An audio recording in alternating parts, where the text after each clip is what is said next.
Hello YouTubians. Come out for a bit of a walk, so I thought I might as well do a little bit of a walking, talking video. I see that just to show that I can walk and talk at the same time, contrary to popular myths. I'm not quite that useless yet.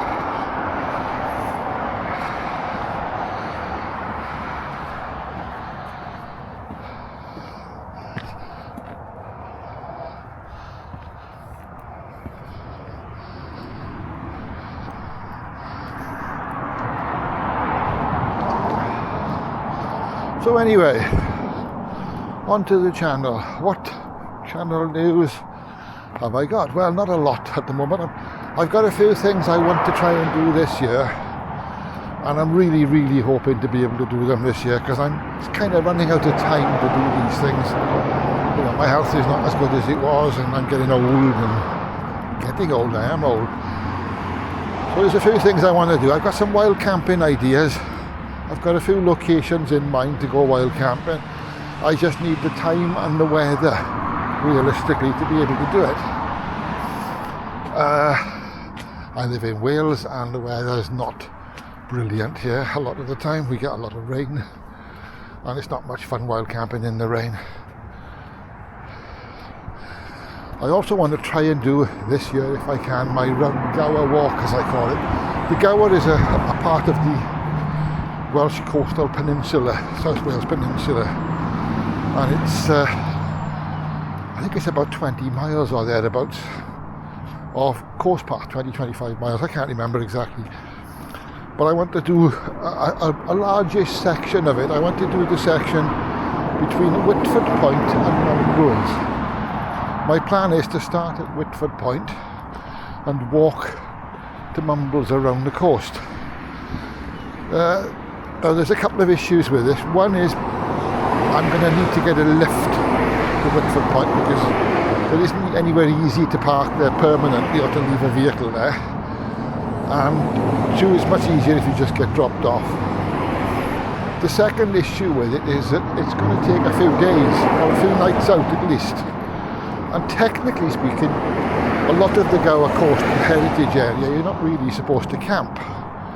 So it's kind of going to be a little bit stealth campy kind of. It's either that or I'm going to have to find. I know where there's a couple of camping sites, so I can do it that way if I have to. The third issue with a long walk around the Gower is that there's no real easy places to fill up with water on the way around. And in warm weather, carrying enough water for maybe 3 nights out, or 4 nights out, unless I go to caravan, unless I go to camping sites or caravan sites. That's a lot of water, you know. Water is heavy to carry, so I've got to work out the logistics of it. I mean, ideally you would meet someone every 24 hours at a chosen location and resupply, but I think that's going to be a bit of a non-starter, because that's going to mean dragging somebody, one of my friends, one of my mates, a relative, whoever, to come out and sort of going to be taking the mickey a bit in it, really, to expect them to do that. So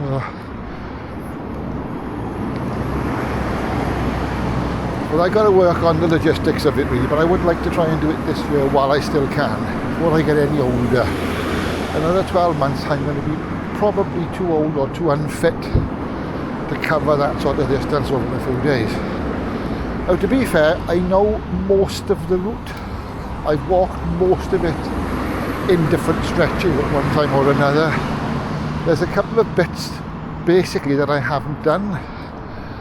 The main bit, which is going to be the issue really for me, is the section from Whitford Point to Llangenneth. Now I've been to Whitford Point loads of times, and I've been to Llangenneth loads of times, but I've never walked from Whitford Point to Llangenneth. So I've no idea of the route. I know which way to go, but I don't know where the actual path goes, if there is a path. I assume there's a path of some sort.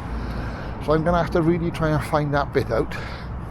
And the other stretch I haven't done before is between Horton and Oxwich.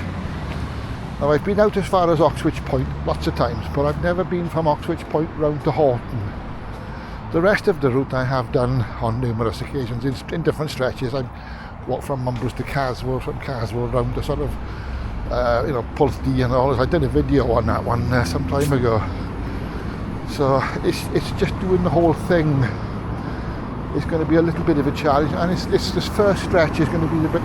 I can figure out the Horton stretch easy enough. I know the layout of that, but I must admit the stretch from Whitford Point round to Llangenneth has got me a little bit, not stumped exactly, but I've really got to work that one out in my head and try and figure out where the paths go, because I've been up and down there often enough to not think of a path that goes around the cliffs that way. So I'm not really in the mood to be climbing cliffs with a big backpack. I'll be too old and too dead to do that at the time I get up, try and get up a cliff. So maybe not a good plan. Anyway, those are the sort of thoughts I've got for moving the channel on a bit.